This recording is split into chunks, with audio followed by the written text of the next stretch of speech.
Okay, so guys, I'm very sorry about the fact that I'm going to have to keep making new videos because I'm just using like an online webcam tool or something, and I'm recording this in my laptop, and I'm using a webcam and an online webcam tool as such, and yeah, it can just get stuck or something at times. I'm very sorry about that. So yeah, I was in the second line of the Declaration of Independence, which was a pretty important line. I remember saying that.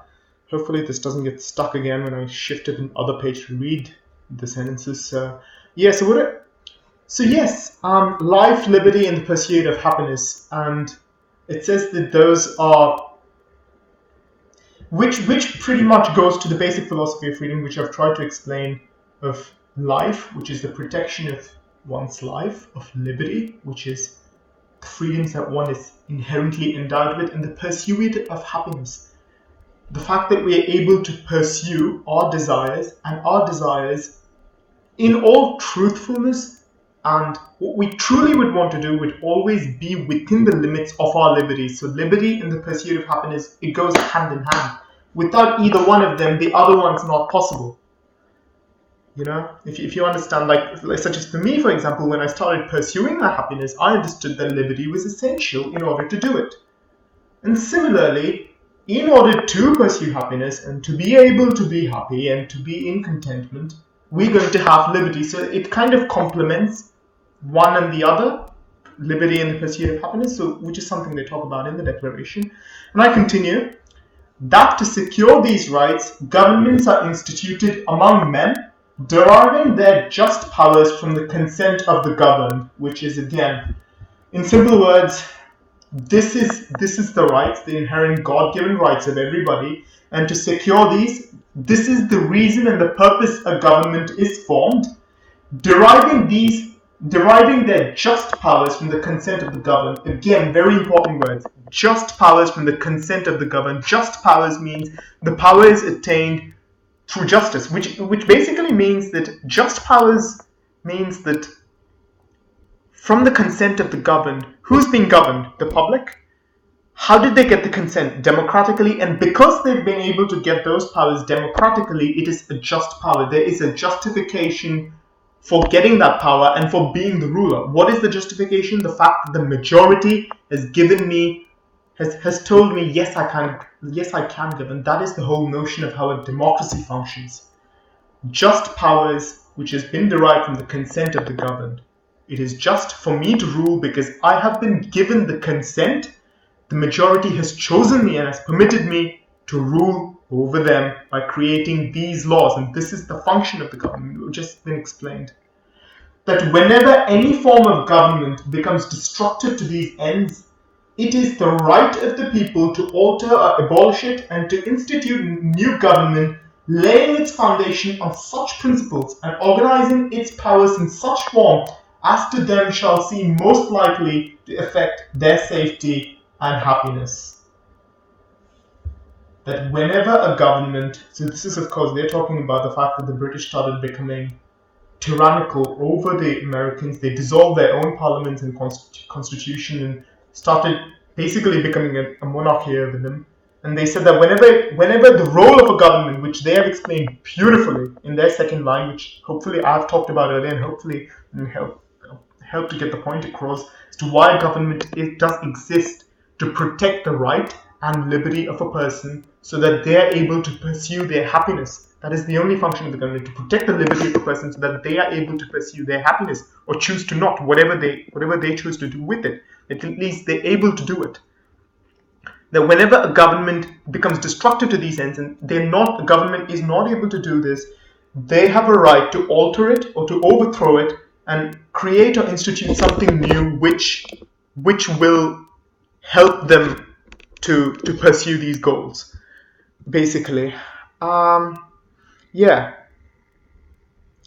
And then they can form a new government, which helps affect their safety or happiness in whichever way they feel is fit for them. Yeah, it is. The words are a bit complex. I probably have made it a bit complicated as well in the way I've been speaking, but I just can't put into words how beautiful how beautifully this has been crafted. This has been crafted by Thomas Jefferson and John Adams for the most part. It is such a beautiful and powerful sentence. It's a long sentence, but it explains beautifully what the role of a government is, what the whole purpose of living is, what a government ought to do so that the people are able to fulfill their purpose of living, and what people ought to do when a government doesn't support that function that is required for them to fulfill their own purposes. When the government doesn't support that function, that basic functionary which helps them to fulfill their purpose of living, what the people ought to do, what the role of the people is when the government becomes opposing of the goals it is supposed to uphold in the first place. When the government is not on that part, what the people ought to do. It's a beautiful sentence. The whole declaration is just wonderful. The first and the second sentence in particular, it's magnificent. I can't think of better pieces of literary brilliance that I have personally come across. This is probably extremely high on my list, if not at the very top. I have rarely come across such literary brilliance. It would probably be the highest on my list. I was completely blown away when I read this, and of course when I watched a documentary which was explaining this. So yeah, hopefully I've explained that. Yeah, I've talked about personal freedom, economic freedom, and political freedom. Now about personal freedom.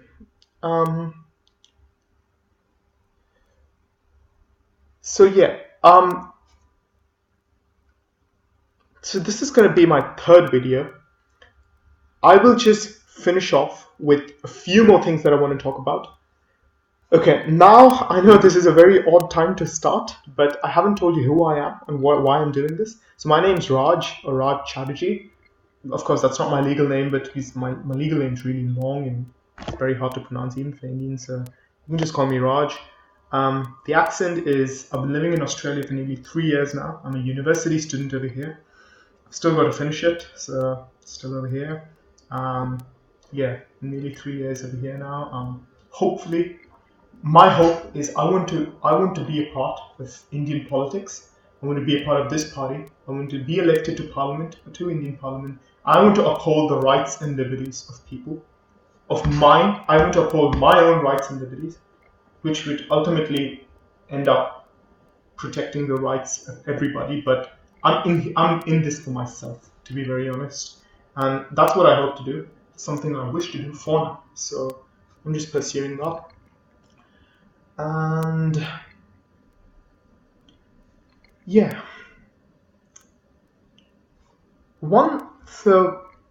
to end with, so what is it that we have to do? Now, of course, I'm creating videos. I'm doing the little that I can do. Sanjeev's putting in his effort and his bit.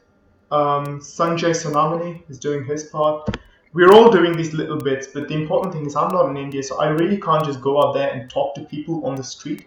But if we've got to increase our band, we've really got to start talking to people and explaining them more about it. So if you are there in India and if you're listening to this and if this interests you and if you want to join this, I would really urge you. I helped create a flyer for the party which was approved by the party head. So there's a youth flyer which you can find directly in the party's website. If you can start distributing them. Start, understanding freedom and talk to people about it. Not because of me or anybody else, because it would probably interest you. And if I'm fighting for my liberty, you've got to do your own bit. You've got to fight for your own liberty as well.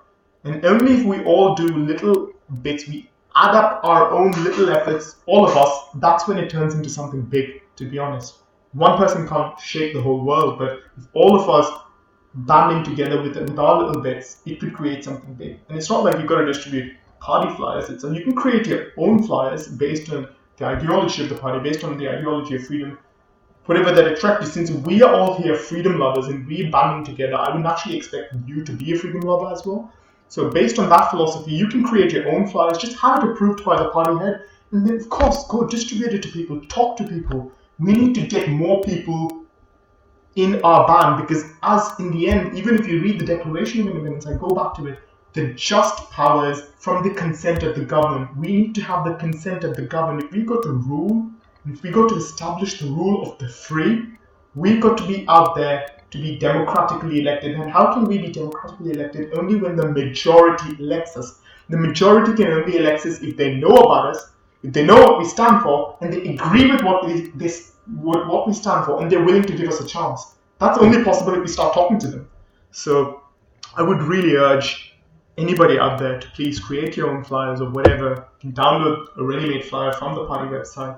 Please talk to people, spread the message, do whatever you can in your capacity, create videos or whatever, paintings, whatever, like publish, write articles in the magazine, create your own blogs, whatever. We have to spread the message. We've got to get people on our side. We've got to tell them of our existence. We've got to start raising funding. We've got to start getting to elections, start getting into the field, and start making a difference. So with that, I think I'll finish off.